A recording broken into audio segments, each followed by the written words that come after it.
Story 1. My family owns a small vacation cabin out in Colorado. My parents are really into skiing, and that is what made them buy the place in the first place.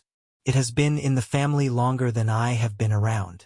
The house is old, around 40 years or so, and it definitely shows its age. My dad has spent a lot of time keeping it in good shape, though it has gotten tougher over the years. He has talked about tearing it down and building something new, but I keep my opinions to myself when it comes to his plans. This story happened about 15 years ago, back when I was just 8 years old and my brother, let us call him Josh, was 11. It was winter, and we were up at the cabin during a crazy snowstorm, the kind of blizzard where the snow just keeps piling up. Naturally, my brother and I were thrilled to head outside and play in it. One of the best parts about going up there as kids was the sheer amount of space. The cabin sits on a big plot of land with woods stretching out in all directions. There is also a dead-end road that slopes downhill and leads to a few other properties. It was the perfect setup for games like hide-and-seek or epic snowball fights. That particular day, Josh and I geared up for one of our snowball fights with our own made-up rules. The idea was simple. We each built a fort wherever we wanted but had to tell each other the location. We would make one big snowball, our so-called treasure, and the goal was to steal it from the other's base and bring it back to your own. Josh picked a spot at the nearest neighbor's property to build his fort. Hardly anyone ever came to that house. 9 times out of 10 it was completely empty, so we would often use it for our games. We would stack up snow to create walls and hide our treasure behind them. To reach each other's forts, we could either cut through the woods or follow the road up or downhill. Once Josh had run down the road to his spot, I was supposed to wait until he blew his whistle to signal the start of the game. I stood there, ready, for what felt like forever, probably over 5 minutes. Since he had already built his fort, I figured all he needed to do was get back down there and blow the whistle. At around the 10-minute mark, I started wondering if I just could not hear the whistle through the wind. That was when I decided to move. I debated my route. Should I go through the woods or take the road? The woods seemed creepy during a blizzard, and I was only 8, so I stuck with the road. The snow was deep and unplowed, but my mom had bundled me up so much that I barely felt the cold. As I got closer to the driveway of the neighbor's house, I peered through the trees. I did not see Josh anywhere. The bare trees made it easy to see across the property. I figured I would sneak in through the woods to get to his fort without being seen. But when I got there, he was nowhere to be found. His fort was built, but he was not guarding it. Just as I was about to grab the treasure, I heard a woman's voice call out, "Excuse me? Are you looking for your brother?" I turned toward the sound and saw an older woman standing at the front door of the neighbor's house. "We are playing a game," I called back. She replied, "Your brother is not here." Confused, I started walking toward the house. As I got closer, her face came into clearer view. To my young eyes, she seemed a lot older than she probably was. Just then, I noticed movement in one of the upstairs windows. For a split second, I thought it was Josh. Someone was peeking out, with the top half of their face covered by a black hat and the lower half hidden beneath the window frame. That was not all. I saw another set of footprints leading right up to the front door. They had to be Josh's tracks. The woman's smile stretched wide, and an icy chill ran down my spine. Somehow, she gestured for me to come inside, waving her hand as if to invite me in from the cold. I froze right where I stood, my heart hammering. I yelled at the top of my lungs, "Josh!" But there was no answer. That made her stop smiling. I could tell she had not expected me to do that. Then I noticed something else. The second set of footprints I had seen earlier was doubled back. If those were Josh's tracks, it meant he had turned around and headed back toward the woods. Suddenly, I heard the thump of heavy footsteps inside the house. They were coming from upstairs, moving quickly downward. Terror surged through me and I bolted. The woman shouted something, but her words were garbled, and I could not make them out. I glanced back one last time as I sprinted away. The face I had seen at the upstairs window before? Gone. I raced down the road, retracing my steps through the snow as fast as I could. My lungs burned from the cold air. Then I heard a familiar sound, the distinct whistle my dad used to call us home for dinner. Relief flooded me. He was up the hill, waiting. When I reached our driveway, my dad and Josh were both standing there. They had been coming to find me. Before I could even get a word out, Josh started talking fast. He told me that people had been in the neighbor's house and tried to get him to come inside. My jaw dropped. I blurted out that the exact same thing had just happened to me. Dad did not waste a second. He grabbed something, a tool or a stick, I cannot remember exactly, and headed straight for the neighbor's house while we waited inside with Mom. The minutes dragged by, each one feeling like an hour. When he finally came back, his expression was serious. He told us the front door had been locked, and no one had answered when he knocked. We walked over to another neighbor's house, and they contacted the owners of the property. What they told my dad still sends shivers down my spine. No one was supposed to be in the house that weekend. The owners were not there. They called the police right away. When the cops arrived, they asked my brother and me to describe the woman. That was the last time we were involved. According to my dad, the back door of the house had been unlocked, and the police had searched inside. They found nothing. After that, my parents took extra precautions. They brought home anything valuable whenever we left the cabin, just in case. And as for Josh and me, we never played on that property again. Even now, the memory of that day gives me chills. Thank goodness we never set foot inside that house. Story 2. A few winters back, when I was 21 and in my last year of college, I had an unforgettable experience. Anyone who knows skiing in the Northeast will tell you Vermont has some of the best slopes around, and that's exactly where we were headed. It was supposed to be just another fun weekend with my buddies, Jaden, Ryland, and Amir. I honestly can't remember which mountain we were on because Jaden had handled all the planning, and Ryland was our designated driver. But I do recall it was enormous, with a sprawling web of 7 ski lifts spanning across multiple peaks. If I had to guess, it was probably Killington. We spent nearly 2 full days on the mountain, and even then, I'm sure there were trails we didn't get around to. That's how massive it was. On our second day, we felt more familiar with the layout after a full day of skiing, so we were ready to push our limits. That's how it always went. And, to be perfectly honest, there may have been a few fireball shooters involved to keep things interesting. We were having a blast. The double black diamonds were as thrilling as ever, and racing each other down the slopes turned into its own little competition.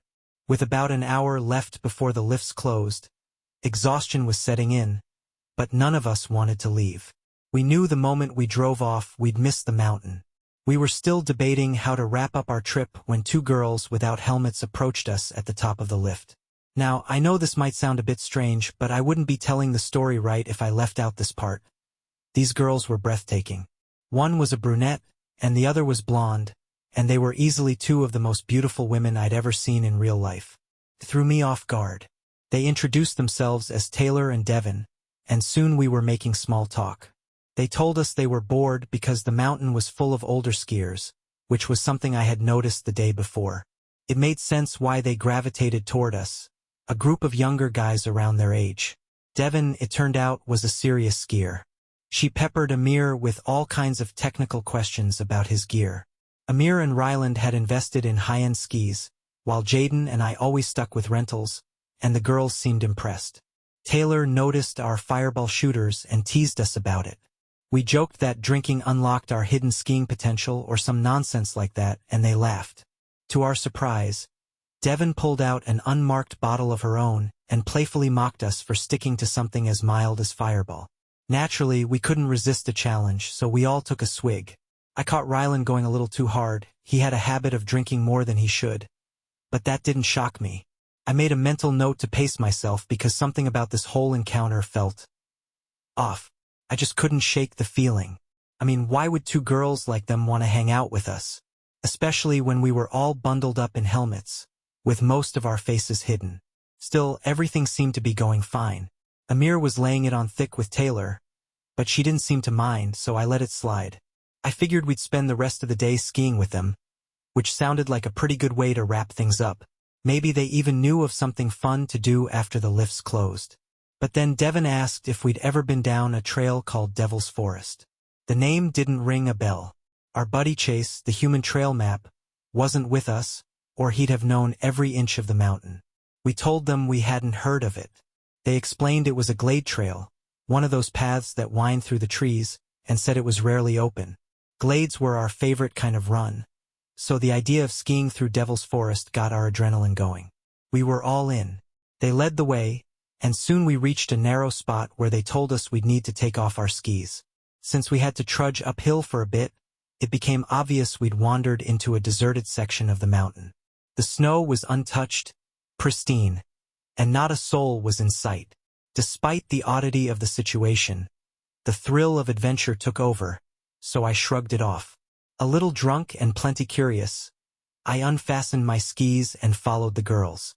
Amir and Ryland, predictably, raced ahead, likely trying to flirt more. Jaden and I lagged behind to give them some space. I glanced over at Jaden, noticing the way his brow furrowed, and asked what was bothering him. He and I were always the more rational ones in our group. Amir was impulsive to a fault, and Ryland would chase a girl right off a cliff if she smiled at him. Jaden pointed out something I hadn't considered. It was strange that this trail wasn't accessible from a ski lift. I nodded in agreement. I couldn't recall ever needing to walk uphill to reach a trail. We decided to keep our eyes open and stay alert. After all, what could two girls possibly do to four guys like us? The forest opened up, and the ground leveled out. We caught up with the others, just in time to see Ryland making impressive progress. He had his arm draped around Devon, who was grinning and giggling. She and Taylor gestured further downhill, where the terrain suddenly sloped again. A familiar pang of regret hit me. Chase, our human GPS, would have immediately known where we were and where this so-called trail led. Jaden, still wary, asked the girls if they were absolutely sure it was a real trail. They both nodded confidently, insisting it would lead us straight back to the lifts. Before I could voice my doubts, Devon whipped out her mysterious bottle again, grinning as she declared we had to finish it. Amir and Ryland eagerly took long pulls, but when it was Jaden's turn, he shook his head and said he'd had enough. For a moment, a fleeting, eerie moment, I could have sworn Devon's smile twisted into something dark and hostile. But when I blinked, it was gone, replaced by her playful expression. Maybe I was imagining things. No one else seemed to notice.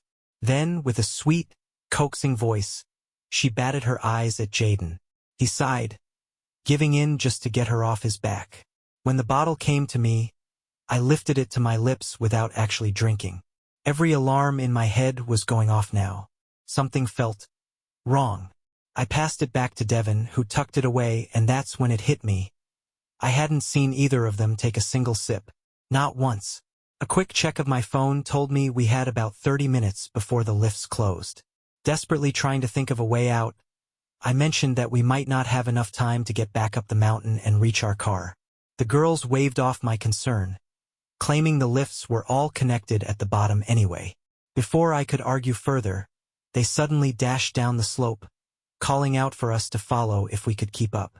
Amir and Ryland, caught up in their fantasies, took off immediately. Jaden and I exchanged uneasy glances but reluctantly followed. There wasn't much choice at that point. I let Jaden take the lead. Forest trails are no joke, and this one looked particularly tricky. My heart was racing as we maneuvered between trees, branches whipping past us, shadows flickering in the late afternoon light. When we finally made it to the bottom, a wave of relief washed over me. The others were there, laughing and flirting like nothing was amiss. But something was wrong. There wasn't a lift anywhere. We were surrounded by dense forest on all sides. I scowled and demanded to know where the lift was. The girls smiled, unfazed, telling me to relax and that it wasn't far. They promised to lead us there soon. My instincts screamed at me, but I rubbed my eyes and tried to shake it off. Maybe I was just paranoid. That's when I heard a heavy thud. I opened my eyes and saw Ryland crumpled in the snow. Ryland lay flat on his back in the snow, completely out cold. The girls giggled, teasing that he must be a lightweight, but I could tell right away it was much more serious than that. Before I could react, Amir's knees buckled, and he crumpled over too. Panic hit me like a freight train. I tore my skis off and rushed over, heart pounding in my chest. Thank God, they were both breathing normally, but the terror had me shaking all over. Jaden moved toward the girls, his voice sharp with alarm as he demanded to know what the hell was happening. The girls looked startled, wide-eyed with innocent confusion, insisting they didn't have a clue. Jaden took another step, opened his mouth to speak again, and then, as if the strings holding him up had been cut, he collapsed right into the snow. I froze, my mind racing in every direction, trying to piece together a situation I couldn't make sense of. This couldn't be real. This wasn't happening. The dizziness hit me next, and I staggered, my vision swimming. My whole body was screaming that I was next. The girls stopped pretending. Their amused expressions faded, and instead, they watched me, calm, patient, waiting like they knew I was going to fall too. I clenched my fists, forcing myself to stay upright. My legs felt like dead weight, so I sat down hard in the snow, desperate to keep my eyes open. "What the hell did you give us?" I shouted, my voice cracking. They didn't answer. They didn't even flinch. I yelled again, and again. Nothing. It took everything I had to stay conscious, my muscles refusing to cooperate. But I never passed out. I stayed right there, pinned by a wave of numbness that made me feel like a puppet with cut strings. Taylor finally turned to Devin, her voice low and frustrated. "He must not have drunk enough." Devin cursed under her breath. "Let's go," she muttered. They moved with purpose now, no more games. As I watched, helpless, they unhooked their skis, grabbed Ryland's and Amir's, and trudged toward the trees. They were going to steal my friend's skis, and God only knew what else. I screamed at myself to move, to do something. My limbs were heavy as lead, but gradually sensation crept back in. With a grunt, I stumbled to my feet, unsteady and slow, and took off after their tracks. It was eerie how far ahead they were, even dragging extra skis through fresh snow. I followed the prints as best I could, my eyes never leaving the faint figures moving in the distance. Just as I was beginning to gain ground, the forest opened up into a clearing. That's when I saw it. A van. It was parked on a narrow road just past the tree line, and my stomach twisted into knots. The side door slid open and four big guys climbed out, built like linebackers. The girls gestured for them to stay back, but one of the men glanced my way and pointed right at me. My blood turned to ice. I was alone. My friends were unconscious, and I had no idea what these people were capable of. I didn't stick around to find out. Adrenaline kicked in and I bolted. My feet slipped and wobbled beneath me, but I knew I could follow my own tracks back. Every step felt like a lifetime, my breath ragged as I raced through the trees. When I finally made it back, Amir and Ryland were still out. I dropped to my knees beside Jaden and shoved a handful of cold snow into his face. He stirred, groaned, opened his eyes. "Get up," I hissed, half whispering, half shouting. I filled him in, my words tumbling over one another, barely making sense. His face drained of color. Together we tried waking the others, shaking and shouting, but they wouldn't budge. We had no choice but to wait, our nerves on edge, praying no one followed us back. I kept glancing over my shoulder. Every creak of the forest felt like a threat. Every gust of wind carried the weight of something sinister. But no one came. When Amir and Ryland finally blinked awake, groggy and confused, Jaden and I explained what happened.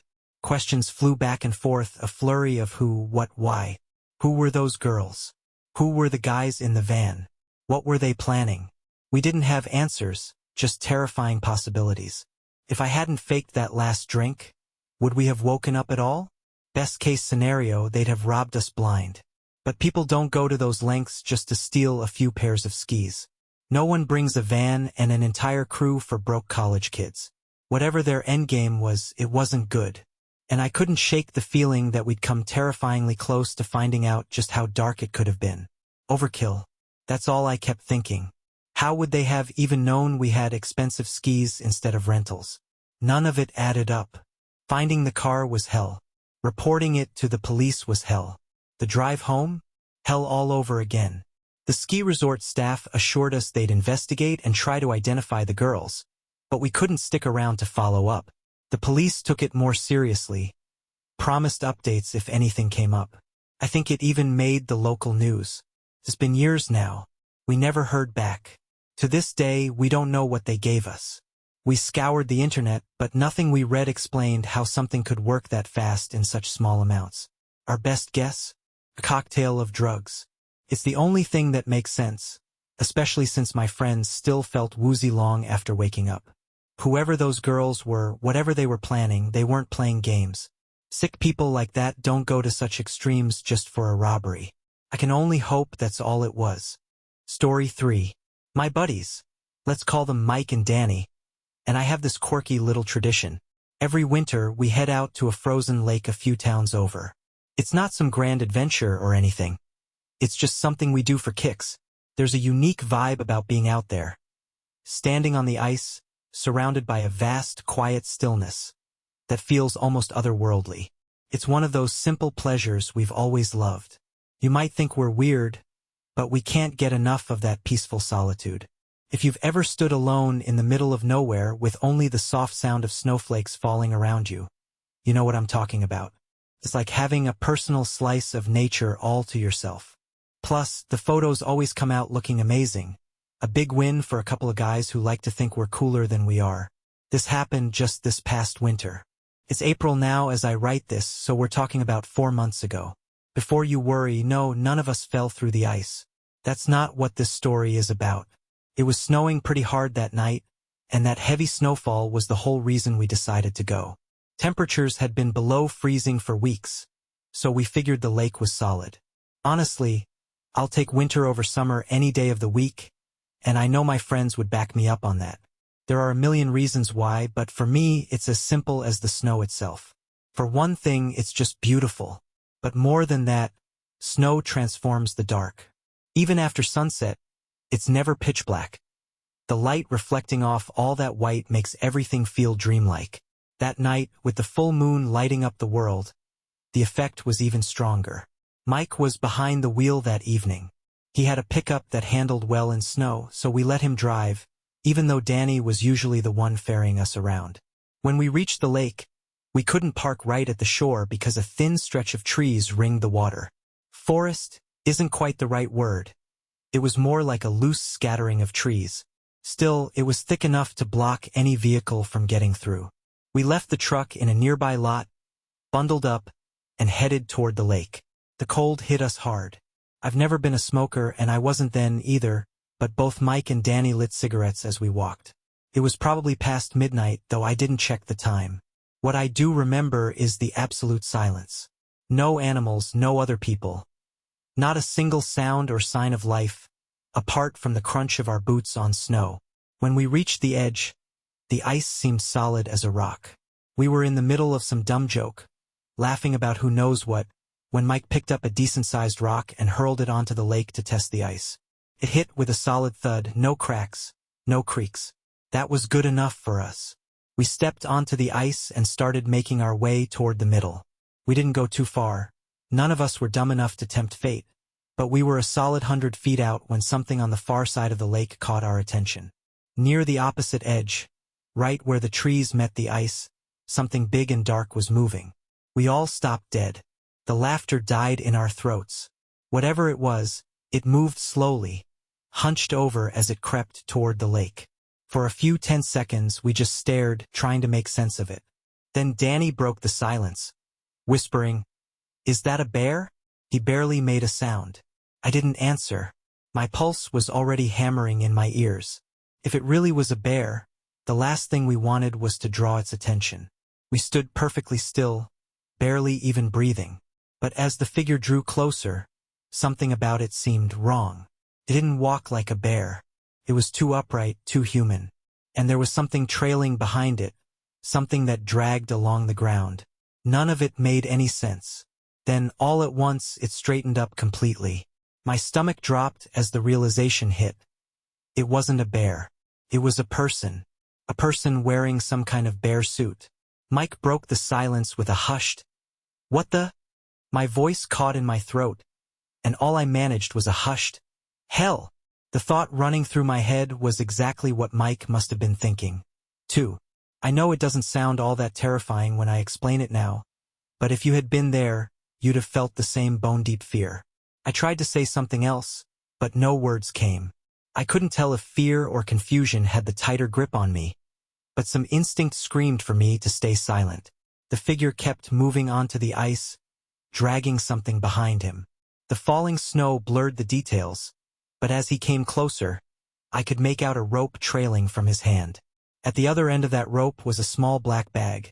It looked like one of those compact trash bags, if they even make them that small. Chills ran down my spine. We just stood there, frozen. Every part of my brain was shouting at me to turn and get out of there, but my legs wouldn't obey. Neither Mike nor Danny moved a muscle either. They were just as glued to the spot as I was. Honestly, even if fear hadn't paralyzed me, I'm not sure I would have left. Curiosity had its hooks in me. I needed to know what this guy was doing. And then, as if things weren't strange enough already, the man unzipped the bear suit and stepped out. Seeing him as a person didn't make it any better. He wasn't particularly big or threatening, but something about him set my nerves on edge. We watched, breath held, as he knelt down. It looked like he was picking up a rock, but I couldn't be sure from that distance. Then came the sound. A sharp, repetitive thud. He was slamming whatever he had into the ice, over and over, trying to break through. Even though it might have been all in my head, I swear I felt each vibration ripple through the ice beneath our feet. Whatever was in that bag, it seemed like he was trying to get rid of it. Danny tapped my shoulder. I glanced over to see both him and Mike already moving back toward solid ground. Without a word, I followed. We tried to step lightly, but every crunch of snow underfoot felt like a cannon shot in the quiet. I told myself there was no way that guy could hear us from so far away, but I still felt exposed with every step. We'd only made it a few yards when a voice cut through the silence. "Hey!" Someone shouted from behind us. I didn't even turn around. My body took over, I just ran. All I could think was, please don't let him have a gun. The cold air burned my lungs, and my legs felt like lead after less than a minute of sprinting. I have no idea if he chased us. Maybe he did, maybe he didn't. In that moment, it didn't matter. Panic had taken full control. We reached the edge of the lake, and I was gasping for breath. After a quick, frantic pause, we made a beeline for the truck. We didn't say a word until Mike had the engine roaring and we were speeding away from that cursed place. "Probably just some nut dumping trash," Mike muttered, eyes fixed on the road. "Come on," I said, my voice sharp with disbelief. "Who the hell wears a bear suit to illegally dump garbage in the dead of winter?" Danny shook his head. "It was a body," he said matter-of-factly. "No doubt about it." "No way," I shot back. "That bag was way too small." We argued the whole drive home, tossing theories back and forth, but we never landed on a solid explanation. None of it made sense. We couldn't shake the feeling that we'd stumbled into something dark, something that didn't belong in the world we knew. What's bringing it all back now? Well, the other day, my mom was watching TV, and an old missing persons report came on. It was about a kid from our area who vanished around the same time we had that weird encounter on the lake. I'm not jumping to conclusions. I know it's probably just a coincidence. Still, the thought won't leave my mind. What if they're connected? What if we saw more than we realized that night? By the time you hear this, we'll probably have gone to the police. Maybe they'll figure out the truth. Maybe it's nothing. But I can't keep wondering.